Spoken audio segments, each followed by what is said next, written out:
Good afternoon. Welcome to the MLF1 podcast, episode 6, here in Nairobi at the Baraza Media Lab with my special guest, Richard Wanjohi. Richard, welcome. Thank you, Limo. I think it's my second time, and thank you for consideration and also just to continue this conversation. Okay. Yep. Thank you for crossing over from the business school, coming over today to talk about. Last time you talked about a motorsports history project you were doing. Mm-hmm. How is that going?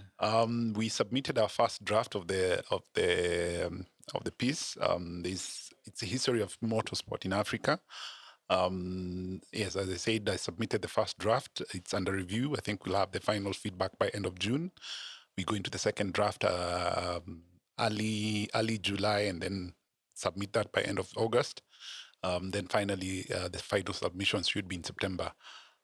Interesting developments, I think, from the last conversation that we've had. We've heard that Chalami in South Africa might be coming back into the F1 calendar, so that might be some interesting input into that, into the draft, and also just see the activities that the WRC is doing with the African rallies, and also what they're going to do with the safari this year. Yep. Who's the publication for, and what will the output be? A coffee book, a video? So this is academic. It's very academic writing, but what they do is that they pitch a lot of these works to both the business and, for example, corporates that are looking to get into that space. So, for example, there's a lot of input on what is going on in the Emirates and Arabian Islands, and also in other developing markets, just to expand the scope of what motorsport and sport is doing. So just understanding that crossover of from business or other sports, from just being amateur into business format. Other than Kialami in South Africa, which other cities have had exposure or some element of F1 in Africa? I think we had this conversation again in the first episode that you met. I think Algiers is an interesting contender, and also Rabat in Morocco. But that, again, is dependent on what F1 is looking for, and also the commercial viability of these GPs, because for them it's purely business. They want to get a bit of geographical reach as well. I think that's the reason they want to go to South Africa first, because it has historical. They've been there previously. I think it was there in 1993, the last time I checked. But basically, it's just looking at getting a global, wider footprint across the different continents, but also have commercial viability in the long term. Now we're going to talk about the Safari Rally. Mm-hmm. Before we want to talk about Monaco and Baku, but in between the Safari Rally, that's going to be in 2 weeks from now in Nairobi. Mm-hmm. June 23 to 26. Fortunately, there's no F1 that weekend.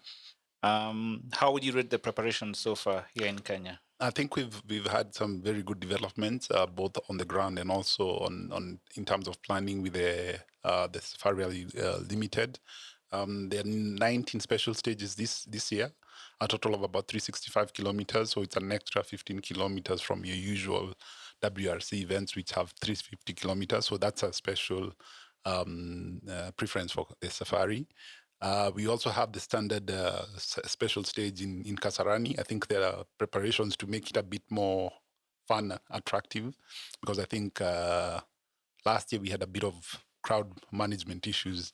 The organizers totally got caught off guard because of the crowds. We had almost 100,000 people landing at Kasarani. So anticipation of such a huge crowd will have proper plans, and also just for the viewing purposes of the general public. Yeah, I think there were crowds at Kasarani, but also, traffic on Uhuru Highway, and I hope that will not be there where rally cars are having to be. Well, it's inevitable. I think we'll have traffic holdups across the city, and also as they shuttle down, because after the special stage, they'll have to shuttle down to the Naivasha service park. They spend the night for the rest of the rally until they finish off on Sunday. There are also a couple of modifications I think they've done to the stages in Naivasha. The latest should be 1800 hours, at least by 6 o'clock. All the stages should be done. So the latest, I think, the second day we'll have a stage going to around 5:45 thereabouts. But most of them should be ending by 6 o'clock. again, it's a day drive nowadays. It's not the night rally that we used to historically for the safari. Just pitch camp down there. If you can make arrangements with your friends and family, yeah, it's a good outing. Now, you went last year. Are you going this year?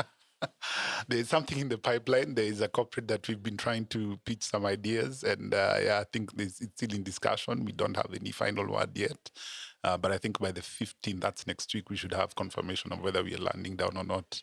Okay. I mean, that's a very good point, because this is about the time when Kenyans start to ask where are safari rally tickets. And when I actually asked on behalf of a friend, I was told there are no tickets, but you need to know somebody in the corporate space. And then also it's quite clear, if at this point, if you don't have accommodation, please don't even try. Yeah. In fact, talking about corporates, I think we were going to touch that on the sponsorship opportunities. They've been quite a raft of activities happening in the last 2 years. I think KCB still remains the title sponsor, the official bank, about 100 million. We also have Nation Media Group came in a big way with a partnership to do live coverage or some of the stages, and also just highlights on the different days, day 2, day 3, day 4. Sorry, day 1, day 2, and day 3. They're also one of the media partners as well. We have CFA Motors, that is the Toyota. Yes. They've been part of the sponsorship with the lead cars, what they call the route openers, 00 and 000. That's the Toyota Hilux. They have also committed in kind 25 million shillings for this year's rally. We have KQ as well coming in with about 35 million. That's for the 3-year deal. Nice to hear. I'm not sure their shareholders will be happy to hear. But yeah, it's probably in kind, where they say tickets. Exactly. Okay. I think it's to cover the tickets for drivers coming in, and also for the flying out the FIA rally start program, the Wahomes and the Macraes. Okay. We also have KBL sponsoring the Kenya National Rally Circuit. We don't know what engagement they'll have for this particular weekend. Because I think there are also corporates like KBL and Capital, which will also have Koroga Festival, Safari Rally edition in Naivasha that same weekend. So there's a lot of interest buzzing around the Safari Rally. My only concern is that not too many corporates are focusing on the local circuit, which also builds up to the Safari, because then you also want to build a lot of local talent and local drivers to be motivated to drive alongside world challenges. No, just as you said, you have the 3 top teams in the world: Toyota, Ford, and Hyundai. I think Toyota, the defending champions, have got Sebastian Ogier, the defending champion. They have Ford have got a 9-time rally champion, Sebastian Loeb, coming back to the Safari. That's really interesting. Who are your favorite drivers on the international side? We have the current leader, Kalle Rovanpera, son of, what's his name? The Rovanpera. Curry. Call him Senior. Yes. Okay. Senior. He's currently leading the drivers' championships. He's also been challenging a lot of these traditional drivers, and I think this would be his first Safari rally. And if he drives the way he's been driving in previous rallies, then he's the one challenger to the reigning champ, Ogier. But I think this is again Toyota's race to lose. They have quite a good machine, and with the hybrids coming back, or rather coming into Kenya for the first time, then yeah, it's still again for them to lose. Ford would also be in there, Hyundai, and yeah, I think we have a good race to look out for.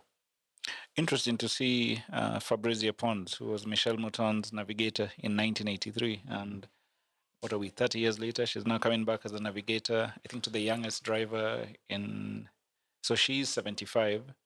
I think Michel Mouton is back again as a FIA official, safety. Yes. What do you think about that? In fact, it's very interesting because in Hungary, they had the 50 anniversary of the WRC launch, which started in 1973. And a lot of these drivers, the Joaquin Kunens, the Mickey Biessons, Marcus Gronholm, all of those were part of that. But we also had Michelle Mouton, who's the only female, and together with, what's her name?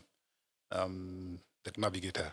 Fabrizia Pons. Fabrizia, yes. Yeah. They're the only women crew that ever won a race in the WRC. That's in 1982. They won the San Remo in Italy. They were driving the Audi, and they were also partnering with Hanu Mikola. Hanu Mikola is quite famous around these circles. So it's good to see her back. I think, again, there's always that nostalgic feeling coming back into the safari and just coming and seeing what's happening down here. Unfortunately, I doubt we'll have any female crews. I think from the names that I've seen so far, we have not seen any crews for full women. But yeah, we never know. There might be late registrations in the day. How about local drivers who will be on the Safari Rally this year? We have two interesting drivers. We have Karan Patel and Amran Rai. Not too many outings, especially for the Safari in particular. I think a lot of drivers after last year's incidents they sort of had a wait and see attitude, and also because of they're not driving wax team. The investment in that is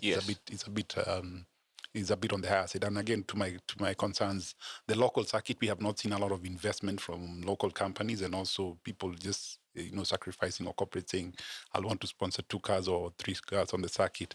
So that has sort of kept a lot of drivers back. We have the youth, or the what they're calling the Rally 3 drivers, which replaced the N4. Okay. We have the Jeremy Wahome, we have Hamza Anwar, and also Makrai Kimathi. So just to go back, so again, like last year, we have about 3 different rallies in one rally. Yes. Because these are the different types of cars that are participating in each of these sections. So we have the more, what I would call the top class. That's the Rally 1 drivers. That's the top tier. Then we have the Rally 2 cars. That's where we have the likes of Karan Patel and Rai. Then we have the Rally 3 championships, where we have Jeremy and Makrai Kimathi. Now, NTV is a media partner this year. I trust we'll have much better coverage than last year. Are they also going to cover all tiers, or just the WRC top level? Do you know?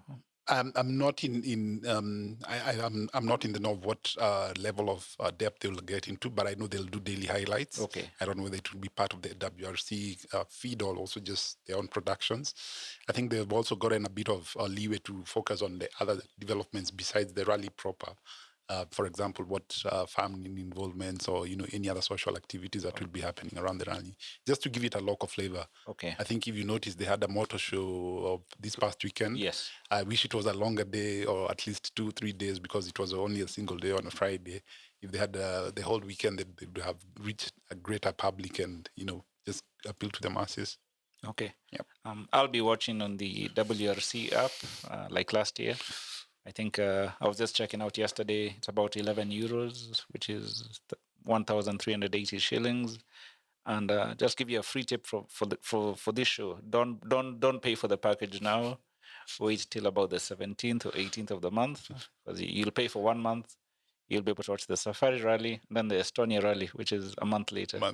So you get 2 for 1 in your package. Interesting. Just like the F1s, you'll get 3. Is it 3 for 1 this month? Yeah, 3 1 month, 2 1 month. Last weekend we had Monaco. Mm-hmm. No, sorry, 2 weekends ago. 2 weeks ago. Yeah. I was coming back from Accra, and I rushed through the airport, and I was quite grateful that more African airports now have Wi-Fi standard in the airport. So I rushed through security in Accra, turned on my app, and then I found a rain delay. And that was a bit surprising for F1. Monaco is usually boring, and rain is the only thing which spices the race up. So why weren't they racing? Again, as you said, Monaco, because of the tight corners, because of the tight drives, very few DRC zones. Again, the rain just made it all more chaotic. I wouldn't say it was dramatic, because it introduced the chaos into the race. We had delays with the starts, and I think those are concerns most of the manufacturers or the drivers, the owners had. Hamilton as well, and a few other drivers.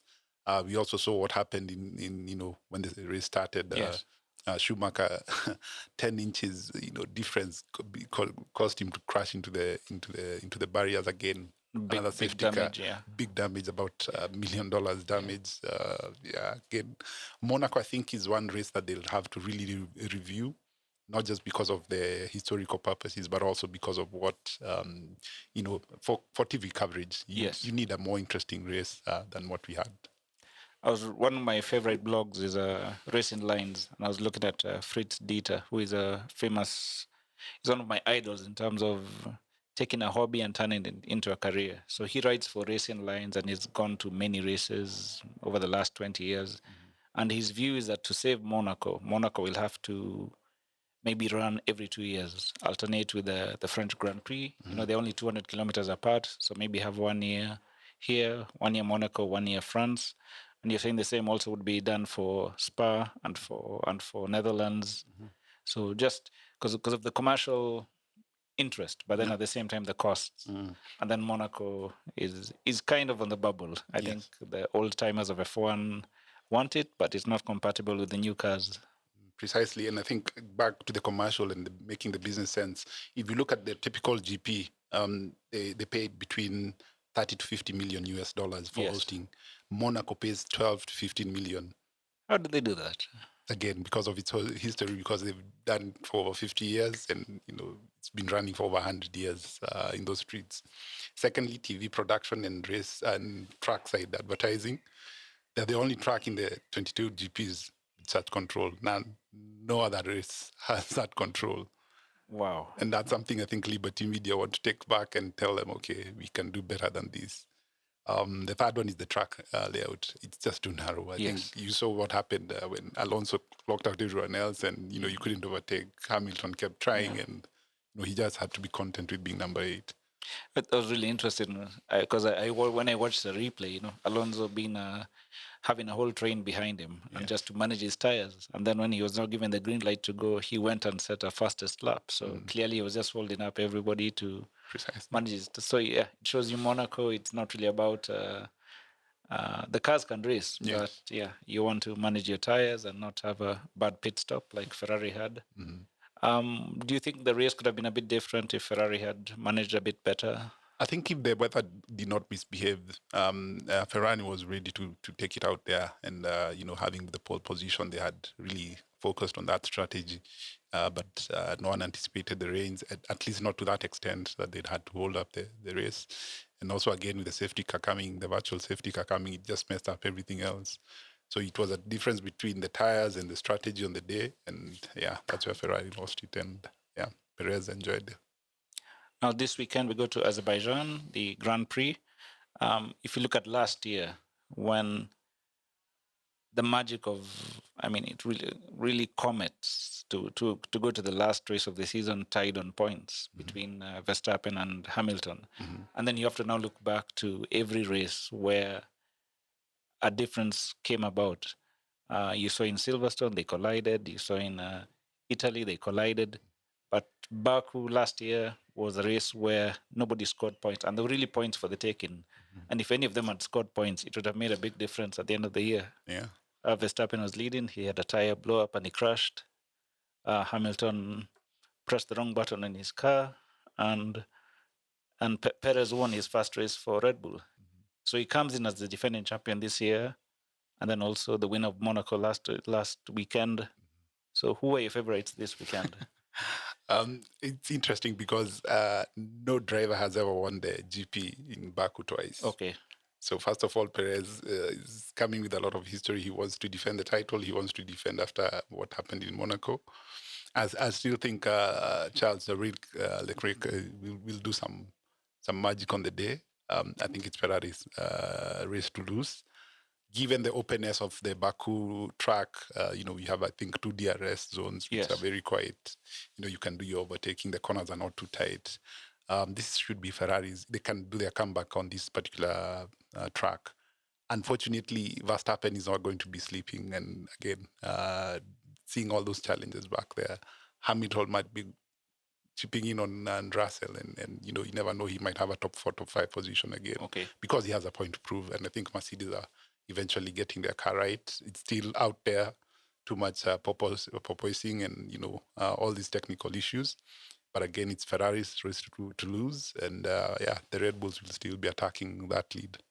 Do you think with Perez having a new contract and his race win last in Monaco, do you think anything has changed in the team dynamics, that it's still Max's team and you're supporting, or that's...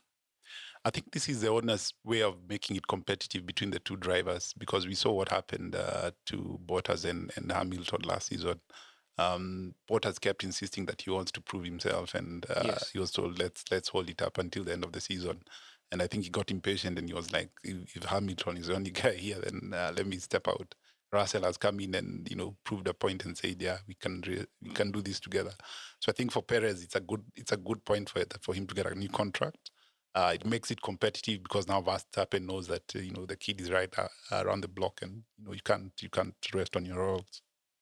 So this weekend is practice 1 tomorrow, Friday at 2, then practice 2 at 5, Saturday practice 2, practice 3 at 2, qualifying at 5, and the Sunday race from the Baku City Circuit at 2 p.m. Where will you be watching this Sunday?